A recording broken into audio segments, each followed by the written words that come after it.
Hello and welcome back to Ascension TV Online. I'm Caroline Mary. I'm your host, and I am talking to Charlie Efford today. Welcome, Charlie, to the show. It's so good to have you with us.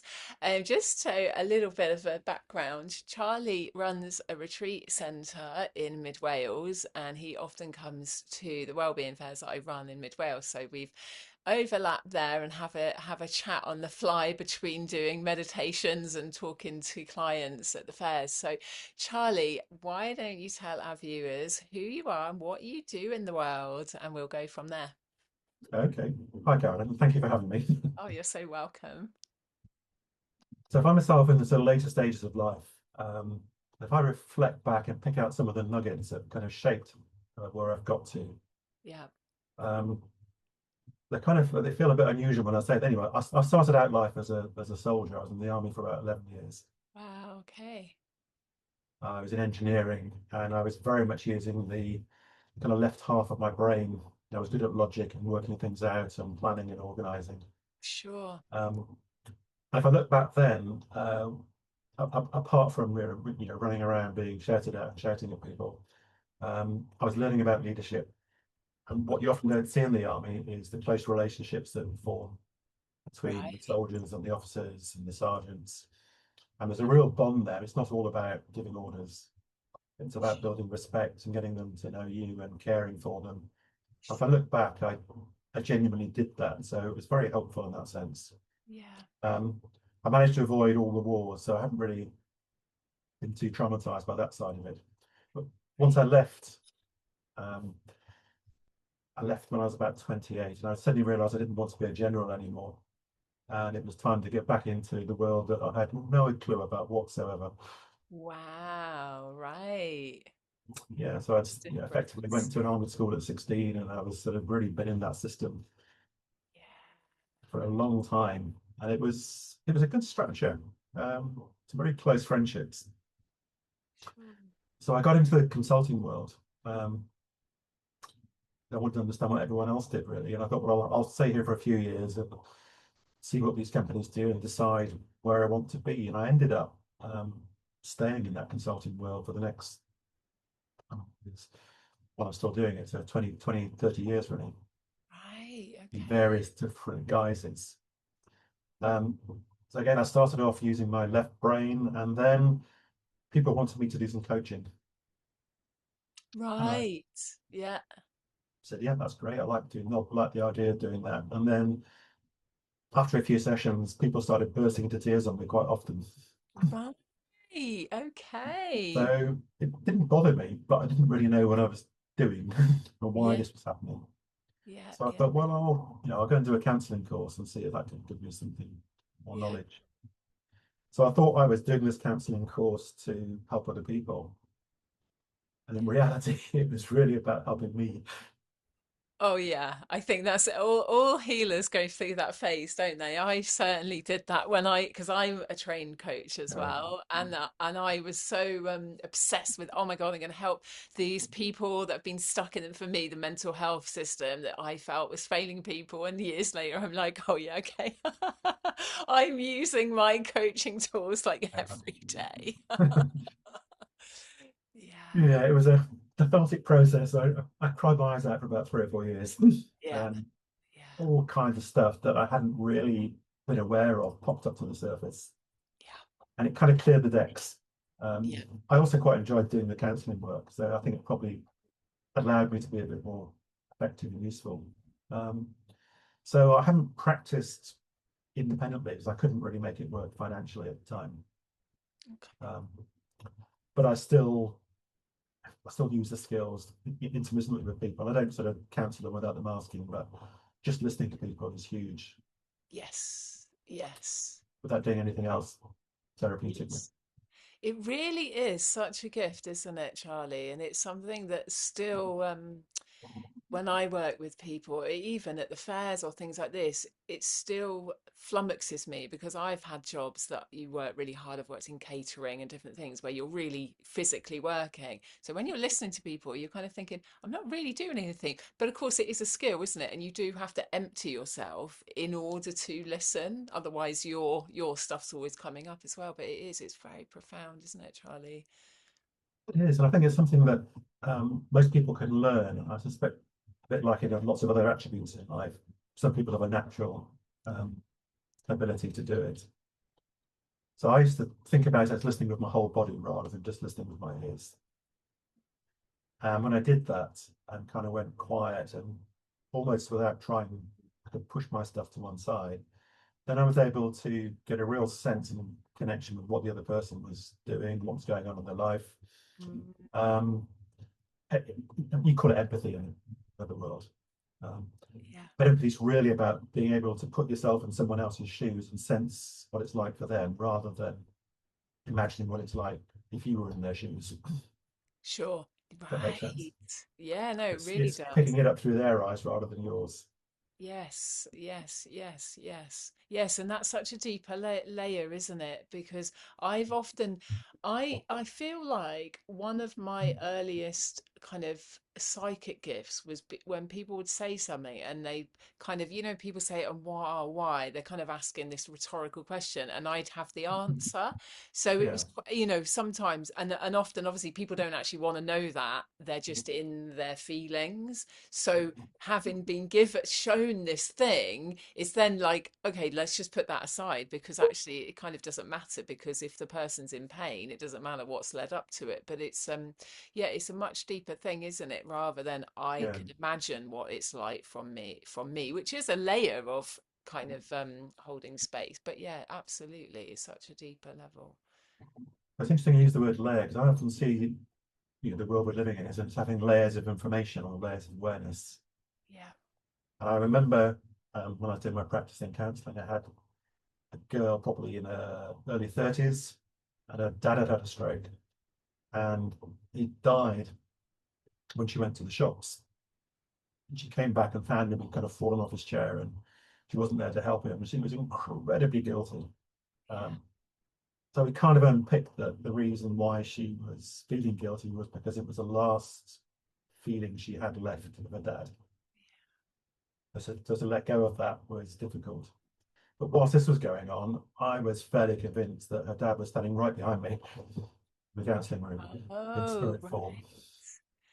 And he was Right. going to go, yes, let me go, let me go. I want you to be happy and live your life. I don't want you sitting here feeling miserable. It wasn't your fault. I chose, all those kind of info. And Yeah. I just thought, what do I do with this information? I didn't share it in the end. It felt it wasn't appropriate. It was too much. Yeah. Yeah. Yeah. Yeah. Yeah. Yeah. But it did feel important to use that knowledge to help her make a Yeah. choice, really, whether she was going to let Sure. go of that or not. Yes, yes, yes, yes. So was that one of the first experiences you had interacting with spirit? Was it a shock to you, or that was No, something that was absolutely not. No. no? Um, so I have a brother who's a trance medium, although he's been Right. doing that the last 10 years or so, I suppose. So before that, when we were young, he'd always see a man on the stairs or a little green man sitting on his bed. And um, there were lots of stories. And one of my grandparents was a medium. So the idea that there was life Okay. beyond this world and there's something It's called very the spirit normal. world, like, Yeah. was completely and utterly normal. So it wasn't a big surprise. Sure. Right. Um, and I realized that I don't so much as see or even hear things, but I do tend to know things. It's more a sense of knowing that I get. Yeah, yeah, I'm the same. I'm the same, Charlie. And I think I don't know about you and the and viewers, but now I understand this. That's got a word, hasn't it? Claircognizance. Yeah, Yeah, clear knowing. And I feel like it's one of the hardest clairs, because if you have clairsense, you have strong feelings, or clairvoyance. You might see the past or present, future timelines and things like this, or you see spirit. But with the clair knowing or clair audio, obviously you hear spirit, but with clair knowing, you can just say things. I'll have this knowing drop in, and when I was a kid, I'd say things and people thought you're being really impertinent or obstinate, and it's like, no, I just, this is what I Yeah. know, but you can't really describe why you know it.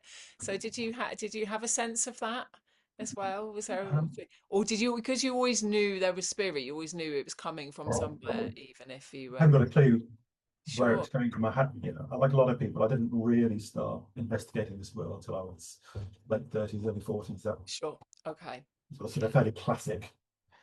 Why am I here? What's the meaning of life? What's it all about? Kind of stage. yeah, Um, yeah, but if I look back, I can recognize a lot of times when I felt like the world I was looking at and the things I was understanding were just completely different to all the people around me. mm, And I'd often say something like, "Well, why don't you do it this way?" People would look at me and go, "What?" And I say, "Well, wouldn't that make more sense?" And they kind of go, "Yeah, how on earth did you see that?" yeah, And so there's a real sense of being just a little bit different, not to the point where I was an outcast, but certainly not to the point where I realized I wasn't the same as all the people around me. sure, sure, sure, A bit sure. more going on. And I Yeah. didn't really mind about it. I just didn't know quite how to deal with it. Really. Yes, yes, I understand, Charlie. Yeah. So what happened when once you were doing the counselling? How did you always live in Mid Wales, or did you something else happen and then you came up here and started doing the retreat work? Like, how did that transition happen, Charlie? Well, until 2020, I was living about 10 miles from Peterborough, Oh near a yeah. little town called Oundle. Um, in my first marriage, I'd kind of moved. We ended up being in living in Northamptonshire, and I've been there for about 30 years. Then both my boys had kind of grown up, were off to university, and I suddenly thought, I need to move. I've done my time here. It was a very Right. intuitive nudge. It wasn't something that was logical. I was going to say, oh, that can often happen, can't it, on a spiritual journey? Yeah. Yeah, and the trick seems to be being willing to listen to it, and then once you've heard the message, then be willing to act on it. Yes. Yes. I really hear you as well, Charlie. Before we came on the call, you were asking, like, do you have a specific aim for Ascension, like this channel, what I'm doing? And actually, it was like, no, I just kept getting like, I kept thinking I'm going to be on TV, and I didn't really think that I'd make it like a TV channel, and then it came closer. And again, you as a coach, you'll know this. You take a step and then you can hit a growth edge, and I put it off, and then I didn't think I was ready, and then suddenly you're doing it, and it feels really normal now. Of course I'm going to be chatting to people, and especially stallholders, friends, and exploring different themes with them. Yeah, of course. And if you say yes, life just flows then, doesn't it? So tell me about the move. How did it happen? Quite easily as well once you said yes to that? Well, 2020, it was. I decided to sell my house before all of the sort of shenanigans with lockdowns and COVID popped Oh up. yeah.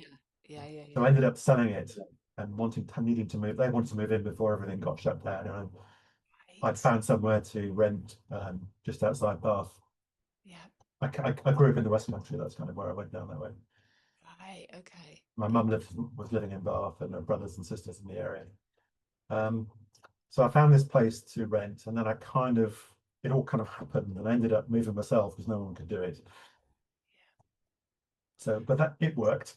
Yeah. I got in, and once I got down to Bath, I ended up looking on, I think it was Bumble actually. And I met Ingrid, who was now married to. And Amazing. again, that kind of, she'll tell this story.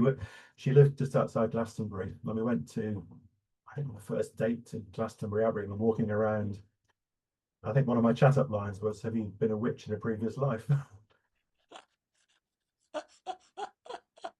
And it wasn't a slap round the face. She said yes. Yeah, oh, I love it. I love it, Charlie. And this is the thing, isn't it, on the path and the spiritual path.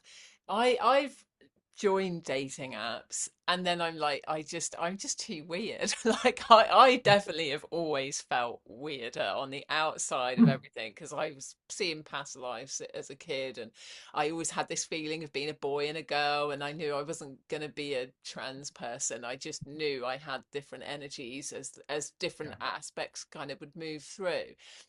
And I've just moved in next to the partner that I'm with, you know what I mean? Because I had Yeah. this audio message, which I don't get very often, but it was, yeah, where am I moving next? In a flat above a shop in Bilf Wells. Off I went, and then he moves in, isn't it? So sometimes on this journey, the more we listen to Mm. the intuition, the less we have to do the trawling around on the internet for something. But Yeah. like you, that happened with you and Ingrid, when you know, isn't it? There's a connection, and then it carries on from there. So what happened after you'd been to the Abbey? What was the next step? Well, then we kind of just went out and got to know each other, and then everything just felt right. And um, it felt if we were going to come together, we needed to be in a house that was ours rather than one that belonged to either one of us. Yes, I've got you with that. Yeah. If that kind of I'm makes with sense. you.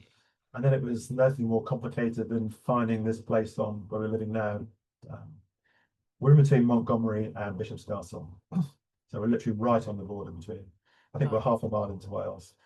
oh, amazing. So can I ask you, when you landed there, did you feel like you'd been in that area? Because I actually lived literally like stone's throw from there when we moved up from London. And one part we felt I'm a Londoner, I definitely don't fit in. And another part was like I feel so at home in Wales, like I barely have lived anywhere else. So how does it feel for you? Did you feel like you were coming home? Did it feel kind of some familiarity? But it does feel very comfortable living here. Um, and the bit I relate to most is, the marches are kind of border strip that's sort of half England, half Wales. Yeah. Seems to have been a time of a place of conflict for a long time. Yeah. You go back to sort of more medieval times or even earlier, there was Welsh lords and English lords and Norman lords all fighting for each other's territory. And I've Yeah. just got a feeling I was probably involved in that at some point. Yeah, I was just getting a lot of shivers when you were saying about that, Charlie. So yeah, Yeah. yeah. So it Oh, feels familiar in a way that I hadn't quite expected because I'd never really been to this part of the world before. yeah, It's all those people who think logically would say, well, why did he do that? Why did he move yeah, there? What about your family? And yeah. well, I've got two boys. They're living near London, but then they could be moving in. They could be to Manchester next month, or Sure. they're not going to do that. But so Yeah. there's no point in trying to be near them because they were They'll move their anyway. Yeah. 20s and they're going to be moving and living their lives. That's what Sure. they should be doing. Sure. Yeah, I love that, Charlie. Yeah. So it's so the joy of trusting and following intuition and then realizing everything turns out pretty cool. Really. Yeah. Okay, so in that area, have you I guess you've been to Mitchell's Fold, and that Yeah. I just keep getting this picture because you look over the valley, don't you, over to Montgomery, and there's a castle in Montgomery. How do you feel about Mitchell's Fold and the energy up there? Have you had any sense of connection with that area? Ingrid feels it more strongly than I do. Um, she's very connected to the elemental world and those kind of earth energies. Right. Yeah, yeah, yeah. I'm probably more curious about the kind of more esoteric world and how things work, and also what's happening in the stars. So I feel less. And I wandered around Stonehenge, and I wandered around Avebury, and I wandered around these places, and I'm going. Everyone else is going. Ooh, there's all this stuff I can feel. I'm going. I don't really feel much at all, really. Sure. Yeah, yeah, yeah. And that's the thing, isn't it? We all have different skill sets and different reasons. So tell me, you're saying about the stars. I think we've had just a brief discussion because I speak light language, don't often speak it on here, but we talked a little bit about Yeah. the star connection and the idea that we've all had lives, or most of us have had lives in other star systems, not just this one. Is that why your retreat name is Starfish? Is that part of the connection, or no? Obviously the starfish is like a It, little. it might be in retrospect that the starfish, the original thought was developed. There was a couple of friends of mine, and we started talking about a place where we could, rather than promising people to connect with their guides or angels or whatever, that all we had to do was energetically create a kind of crucible, a place where things can happen. And then the work was about helping people get themselves ready to step into that space, Mm. holding it, and then helping them to process what they got out of it. Yeah, So we beautiful. didn't need to interfere with that way. We weren't making promises we couldn't keep, and we didn't need Sure. to be involved in what they were getting. We just needed to make sure space was conducive to them doing that. Yeah, I get you And at there. the time, was a hotel somewhere in the country, and then someone had a wedding there, and there were little five-pointed stars all over the ground outside that someone had thrown down.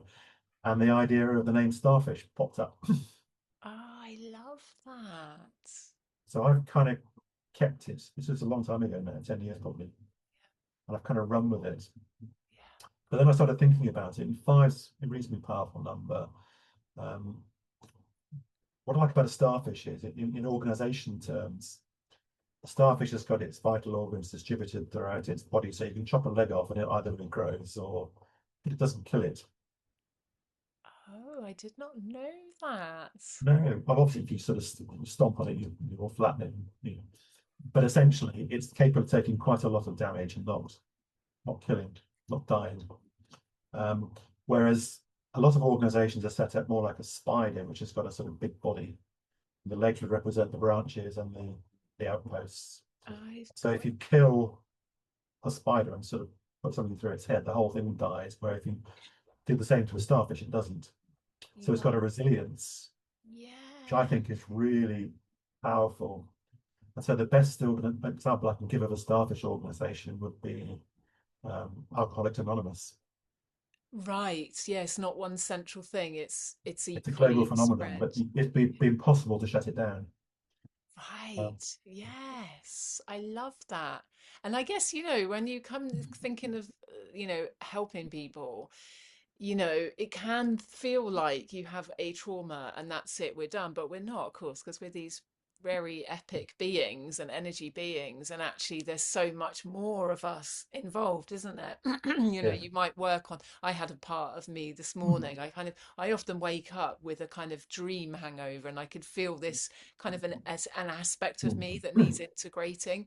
And of course, once I step into my day, I step back into the adult, and it's just one of those parts that's coming back to me or coming Yeah. moving through, isn't it? Um, we all can have that soul resilience if we look at ourselves as that bigger being rather than just the kind of finite person that we are. Yeah. Um, just to sort of finish that one off, there was another story they tell in the book of the Spanish going across to the New World in the sort of 1600s. Sure. When they met the Aztec, they were able to take out Montezuma, I think, and the Aztec civilization collapsed fairly quickly, which they'd be a spider organization. But when they went north into sort of Texas and New Mexico, that kind of area, they met the Apache, and the Apache were organized very differently. So they Right. took out a few medicine men and a few chiefs, but the Apache kind of shrugged their shoulders and just found someone else. And for them, it was like putting their hand into water. The water would just close back again when you took your hand out. And the Spanish couldn't dominate and control them the way they did the Aztecs because Amazing, because there was that different spatial different way of organizing and seeing the world. organization. I've got you. So I love the idea of being able to, um, I've seen people wanting to run organizations and they start setting a headquarters and having meetings and gathering people in and having rules and it kind of works. It's the way you go to business schools, they teach you, but it also feels quite hard and difficult. And um, I'd far rather work with grown-ups where we can trust people to get on. And if they step out of line, then they can be cut adrift, but the main body stays functional. So it's more about creating um, movement's not quite the right word, but a kind of a kind of an idea and a way of being that can't be quashed. I think Yes. that's what's really behind it. Right, I like that. And it's funny, I'm just thinking about the fairs because they feel very spider, and one of the first fairs I did, I was up late and it just happened that somebody had met somebody that they could get in the building. So, and we'd set up the night before so they could get on. But I would like it to get to the point where it doesn't need me actually to be there. It's kind of it could run itself because it is, if I was ill, I had a miscarriage a few years ago just before a fair, and I just had to do it because there wasn't anyone that could like Mm. keep it moving. It maybe could have done that, but yeah, it does give a vulnerability, doesn't it? So I love that, Charlie. Thank you so much for sharing that concept. I have Yeah. not having trained in business, although I, like most people doing their passion, you have to run a business. A lot of those concepts I've never kind of, don't really think about it. It's just kind of do the next thing that you need to do, isn't it, in your organization? So Well, it yeah. also ties into something else I've been thinking about, which is I suspect a lot of us, and I'll probably include you in this, Caroline, we've incarnated here not just to float around and have a lovely time like we would do normally. There's something quite specific we volunteered to help with. Of course. And part of the, excuse me, what's behind Starfish is hoping to connect with and meet those people who have made those contracts at a soul level.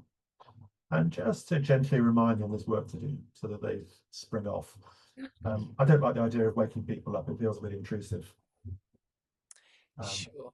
but if they come to me and we can have a conversation, and what I say would spark an interest, and then they can run off with that, feels much healthier. Sure. Yeah.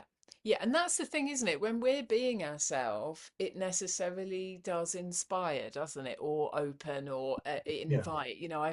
I don't have so much of the crying, but at times, but I certainly have a lot of people going, oh God, I didn't know I could talk like that. Or thank God, because I've never Yeah. talked like that because I hold quite a wide bandwidth of reality. Or I kind of see, always thinking of the other Yeah. lives, and definitely had the sense of purpose from a child, which was a big responsibility when you're young to be like, whoa, what is it? So make the prayers, you better show me, God, what I'm here to do. But yeah, it's not about driving a sledgehammer in somebody, cracking them. It's just there's no point. It's too much of a clash of paradigms. But if we walk our walk, talk our talk, and that is the opener, isn't it? So of course, because that's the talk and the meditation that you often do at the fairs, isn't it, about life purpose? So Yep. yeah, And I love that. life purpose is quite an interesting one. Really. I've thought about it in terms of we've all got things we've chosen to focus on. Sure. And I've stopped talking about we're here to learn lessons, and I've thought about it more as we're here to have experiences. Yes, because the lesson thing can feel like the karma punishment thing, and that's Yeah. that. If we interpret it on a human level, it can feel quite harsh, and I know people can balk at that. Like, why you wouldn't choose that? And it's like actually, when you look at it, like you said, as an experience, inevitably you might learn lessons, you might learn skills, wisdom, growth, the feelings as well, the emotionality that we have here on Earth that we wouldn't have in other realms, isn't it? So. I love that, Charlie. I love that. It takes away the idea that, and people often say things like the universe is teaching me a lesson. That doesn't really sit with me very well. So I said, when I say to them, well, what do you mean by the universe? They look at me blankly like, oh, all that spirit out there. I go, well, who's teaching you the lesson? Whereabouts the spirit? Is it a guide? Is it an angel? Was it someone else? Do you get any Sure, sense of that? And they really get it prickly because I'm asking questions they can't answer, of course. But sure. the idea that they might be a bit more discerning, because there's tricky beings out there that will pop up and pretend to be wise and can take you down paths that you don't really want to go down. So to be discerning is quite an important skill.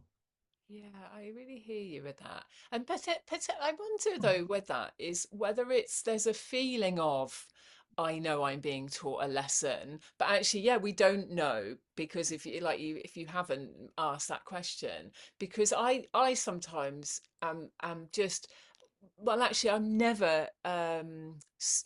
It's there's this like awe of how some events can happen, and you just think if that didn't happen, then I wouldn't have got to here to Yeah. have that understanding. You think how the hell does the universe, God, the spirit guides, the angels, ourself, the higher self of other people, how did that orchestrate to land me here? So I think I maybe there is an amount of I can't even fathom how those, how did I end up moving here at just the right time that Rob moved here? And, like how does I don't know really. Do you have a sense of how those types of things work, Charlie? Or is it part of the great mystery? And you like, how does I'm really happy with mystery and not knowing.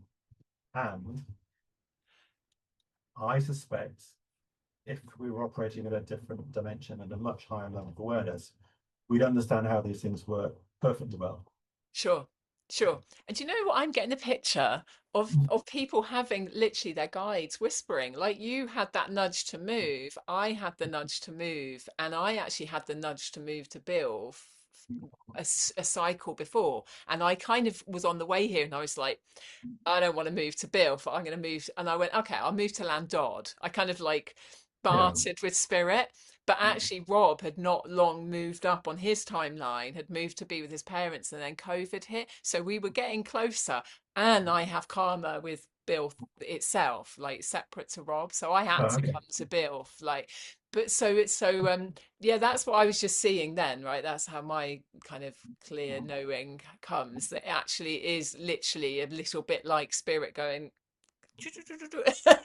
giving us a nudge. You get over there, you get over there, and then at some point this thing will happen. Well, we can imagine, you look at the workings of an old-fashioned clock with cog wheels in it. You look at it and you go, bloody hell, how on earth did someone design that?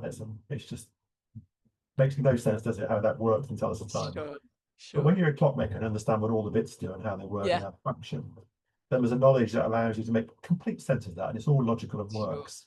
sure, sure, And sure. this idea that the universe is just this sort of amorphous blob out there where things miraculously happen feels a little bit kind of, we can do better than that. Yeah, yeah, yeah, There's a structure, there's sacred geometry, there's a reason why things happen. We're a big player in what happens in our lives. We're not just there on the receiving end being pushed around.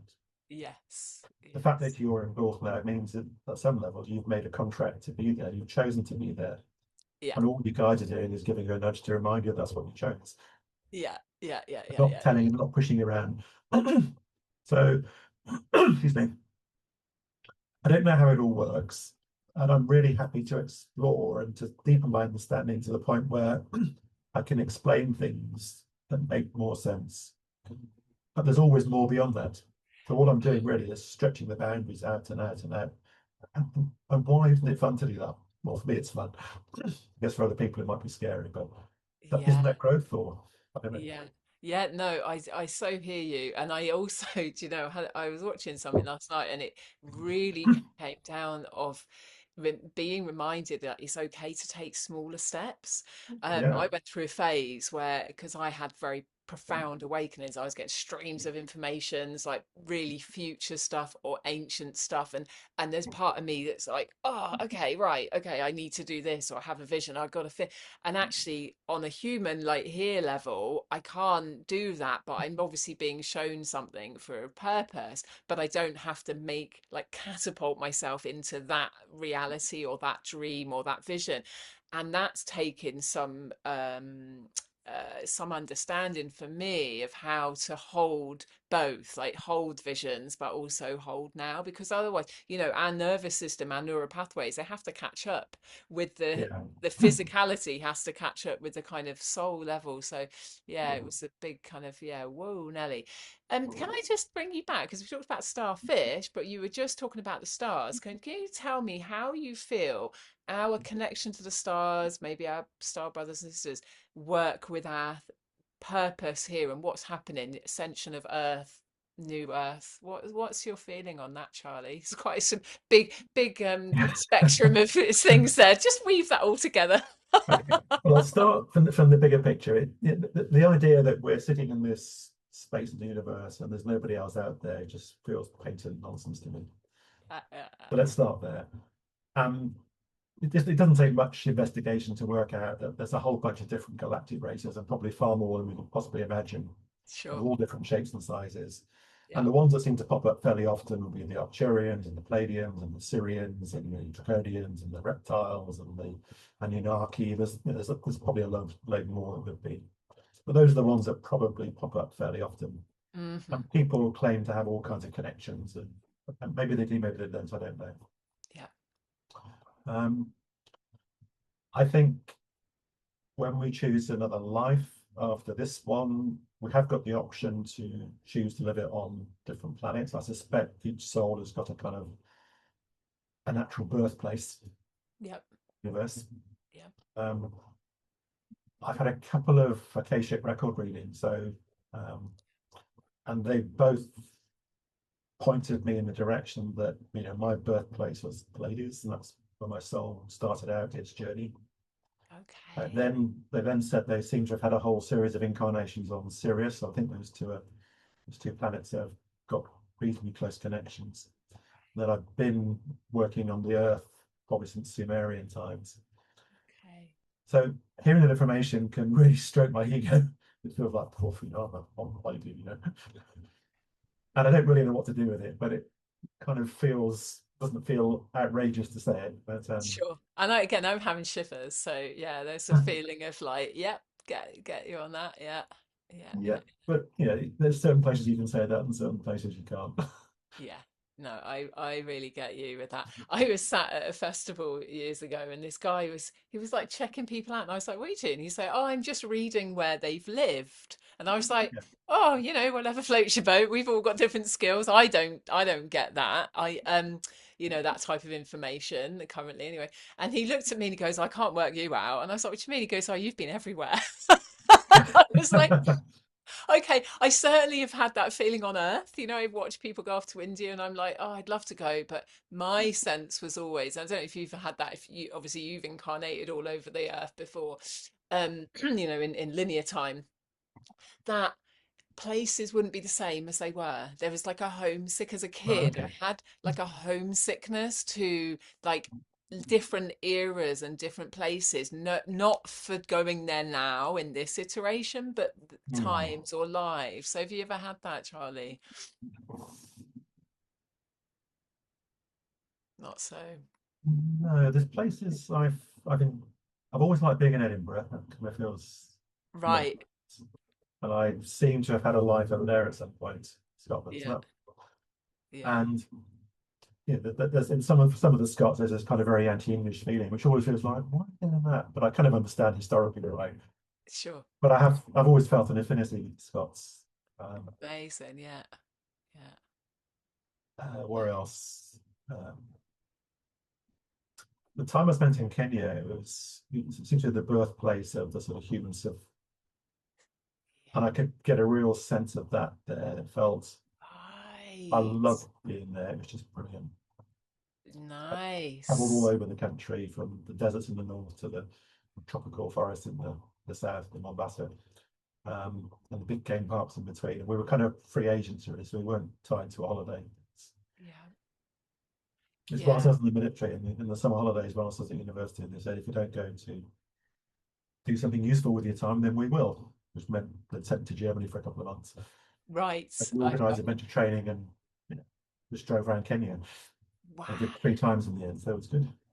Wow, I'm getting shivers about that. So there's probably some kind of connection there. Because I just think, some people have had this, oh, I've got to go here, I've got to go there. And they may not know why they're going, but actually it's like their soul calling them, some Yeah, learning, somebody they're going to meet. It's that thing, isn't it? Going off to find yourself. But actually you might meet parts of your soul or have that one conversation that changes the course of your life, isn't it? yeah. I remember with my first wife, she wanted to go and see places, and I wanted to go and experience things. They Right. weren't necessarily the same. So for me, spending a week in a desert and experiencing that isolation and the extremes of heat would have been an interesting experience. Where Yeah. she wanted to go and see the Taj Mahal or whatever it was. And Ah, sometimes they overlapped, but quite often I wasn't interested in walking around and seeing sights. I was much more interested in doing something and having experiences. Yes, I really hear you there, Charlie, because I watch people go off, oh, I'm going to go to Thailand, I'm going to go here. And there was no honest feeling because I'd already had these Yeah. sense of like, yeah, this ache in my heart. It's all I can describe. We had this picture book, this picture history book, and I would see different scenes from history and be partly going, oh, it's not like that. Oh, and it's really frustrating. Historians believe, and I'd be like, "Ugh, shut up. It wasn't actually like that. But there's this ache of like all these ancient civilizations because I did not like, growing up in London. It's like, I don't like this modern world. I want to be with the Mm. horses again and a much more kind of earthy, way of life. But also like you feeling that connection with the stars. Like it just doesn't make any sense that we'd be the only ones in the whole universe. It's just so arrogant to I think. know. But I also know that I have a part that can't quite imagine, oh, the reality of, okay, yep, they're saying now spaceships are landing. We've had this contact that's, that because there's a part of me that's dreamt about that, but never believed it really would happen. And now it feels like we're getting to the time where maybe some of this stuff is really going to happen. So how do you see that, Charlie? How do you think that, if you have any ideas of how that might play out, or I don't know. I think the irony is that the races that we really want to work with, which might be the Canadians or the Syrians or the Algerians, aren't going to show up in a big spaceship, unfortunately, and sort of hover over Trafalgar Square or wherever it is and beam messages to us. Um, I think there is something in the idea that the various governments around the world have got secret programs and relationships with other galactic races. And there's quite a bit of talk about a sort of false flag. It seems that the Americans in particular have got the technology to fly things around that look like spaceships. It would certainly convince most people. I've got you. And Yeah. that it might well suit them to stage invasion. Mm. We've had loads of films, haven't we, that have kind of put this scenario out. Sure. And promoting the kind of fear energy rather Yeah. than the positive connection. That's so interesting, isn't it? I hadn't thought, like most propagandary stuff, it's actually health because this is what we're telling you, not the real wisdom that's coming through grassroots, real people's experience and wisdom. So you're right, because I know or follow a lot of different people that, oh, my Arcturian guide this and da da da so and so, and apparently I have a bunch of them around me a lot, and obviously I talk Yeah. light language quite often, so they're coming through. But it's at a much subtler level than big bright lights and the ship. So yeah, and already in that way they are assisting those of us that are looking at a broader bandwidth, or perhaps towards a new earth or ascension of the earth. They're giving us downloads of energy to help us stabilize and grow on that level, rather than needing to be really here on the ground. Maybe it's that way. It's a subtler journey then, isn't it? Do you think? One thing I seem to be being called to do, I've done this for the last good 10 years now, is bringing people together.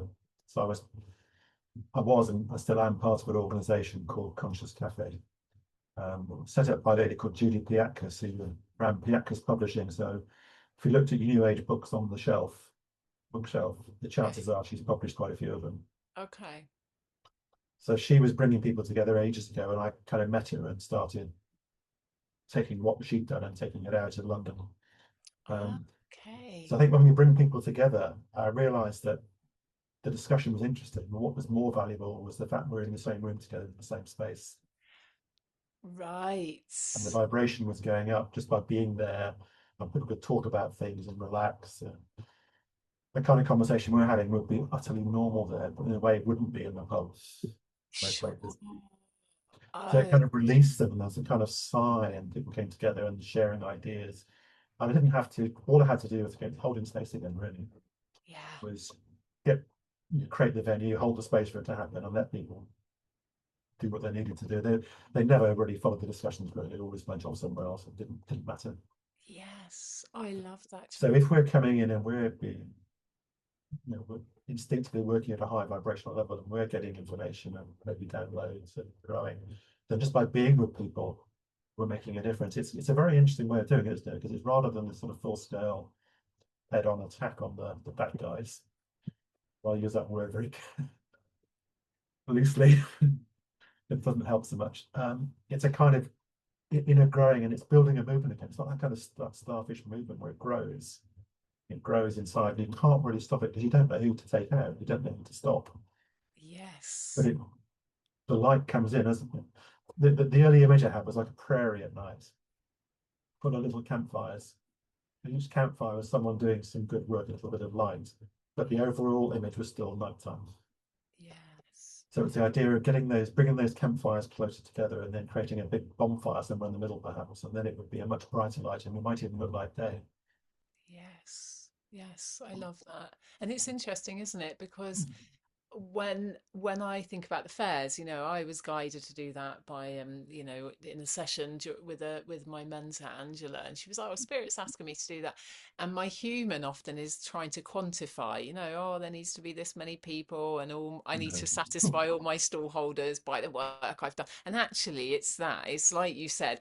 These conversations that happen around the stall and the stall holder, we're all networking, we're holding this big light, isn't it? And we're bridging every time we Yeah, meet and connect. There's a bridge of light happening, and it's opening, expanding, allowing, creating that just full on acceptance, which allows the growth without trying. There's no effort then, it's just beingness, isn't it? So I love that, Charlie. Absolutely love that. I kind of realised with the workshops we're running, most of our workshops are day workshops now because we tried to do weekend, and it was weren't well known enough for people to come for a whole weekend, so I've day got you. worked better. Yeah. But it's kind of stepping stones, really. Yeah. Um, Lovely. when you said that, it reminded me, my brother, who's a medium, once channeled a message for me. And I had these big dreams. I was going to set up this big center. And the message I got was, at the moment, it's like you're trying to get a bonfire going, and you've got one single match and a pile of wet logs. So kind of get real. Charlie, bless your heart. Thank you for sharing that. And I will say, I don't know how much you know about my recent history, but I was going back to Portugal on and off for a few Yeah, times, and because I wanted to run this centre, I had this vision when I was in the psychiatric hospital of the new way that there would be healing centres, and I didn't really know quite how many already there are. Lots of retreat centres, but and I met this couple in Portugal, and I was like, oh my God, it's 150 acres. We're going to do this. And I was like, that's my centre. And I had a similar message when I'd failed for the second time to help it get going. And they were like, you need to stop and grow your own business, basically yeah, kind of ground and do my own work. And they were just like, just stop. Because in my head, because I've had a vision, I'm already late. You know what I mean? That's how yeah, and of course, I don't know if anyone watching or it needs to trickle through. We need to grow into it. And often, like you said, just by anchoring our light, we're already creating ripples. So how we think it should be compared to how it can be, very different. So yeah, that's yeah. really reminiscent of my hiccup with that as well. Well, I guess nature shows us the way too. Imagine a tree, a big oak tree grows from a single acorn. It doesn't turn into a big oak tree overnight, does it? No, no, so true. As well. And also, it's that use this. I've been recording for my online course at the moment, and it's this analogy. Also, we might think we're an oak tree because we're surrounded by oak trees, and actually we're meant to be a lemon tree, and that's okay. And it's only by growing a few more branches that we start to realize, oh, it's okay, and it's okay to be like this way, not that way, or whatever. So Yeah. it's yeah, very much. Um, Thank you, Charlie. It's been so lovely, and I have a sense we could go a lot I deeper think on a so too. lot of these subjects. But if you had something that you would love to share with our viewers, some nugget that you maybe wish you'd had, or something that you'd one thing that you would just give to somebody on their journey, what could you summarize what that would be? What I see in lots of people is that they value themselves by what other people think about them. And they'll Mm, often very quickly um, say, what do you think? And do you like this? And how many likes have I got? That's a kind of the social media stuff. But it's not just social media, it's that their value is vested in the people around them. And if they're keeping them happy and pleased, and people like them, and they're saying they look nice and all that kind of stuff, and they feel validated and able to go on. And I think there's a journey, and maybe it takes more than one lifetime of bringing that sense of self or a sense of validation back in, right into the core of who you are. When it comes in the middle there, then sure, if other people tell you stuff, you can accept it, and feedback's always good. And sometimes it's a bit patchy, and you can process it from a position of strength, and you can decide whether it's valuable or not. If you haven't got that in a core developed, then life becomes very fragile and vulnerable. So the message would be the more what you can do in bringing that sense of where you get judged and assessed and bring it into yourself, learning to sort of fit into your own skin, the more I think it's going to help people. Oh, that's so, so beautiful, Charlie. Thank you so much. Because it is that, like we were saying about anchoring, isn't it? Point of light. If we're looking for somebody else to give permission to do that, it's a bit yo-yoing, isn't it? And it's like, no, actually, it's come to peace with ourselves, isn't it, really? Yeah. And then you can say to yourself, well, if I've said something and someone's offended, you say, well, did I try to upset them, or they've just chosen not to like it? Sure.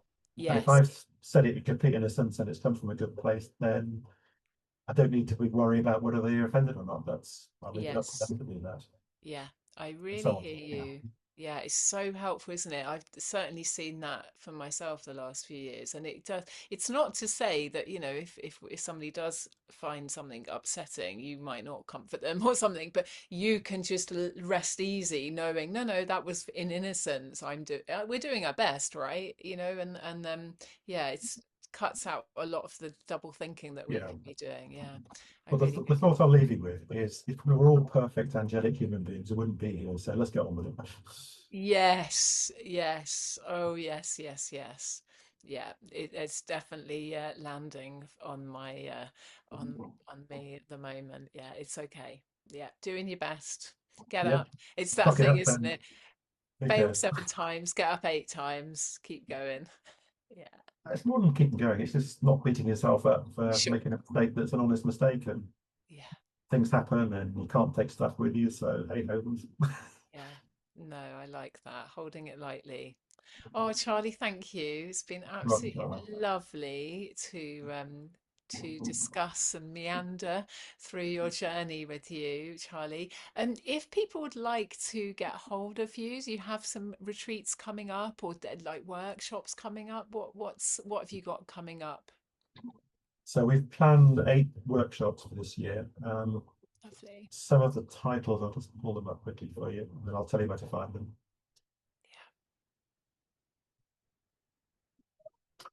So the first one is called Knowing Yourself, which is about just getting a better sense of who you are. And for a lot of people, that may be they've got a certain way down that journey, but there's much more to it.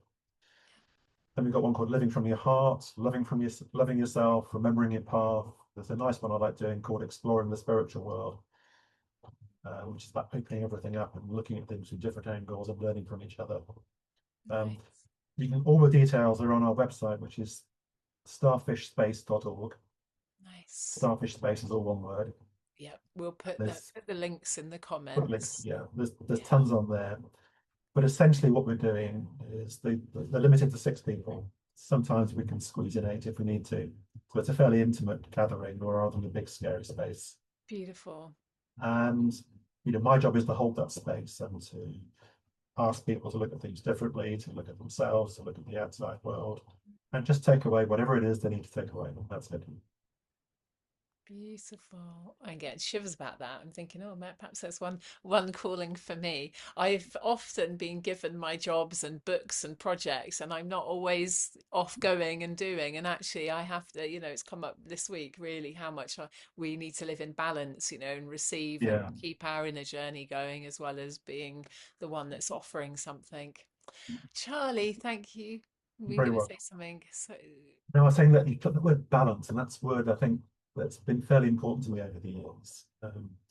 I've when I was doing the counselling course, we did some little kind of quizzes really. They were kind of fairly light-hearted, but anyway, it turned out that I was probably more logical than most men, but also more empathic than most women at the same time.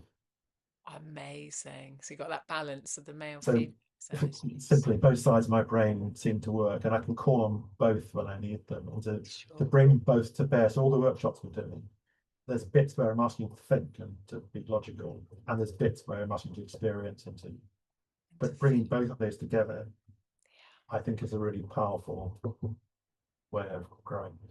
Yeah, you're so right there.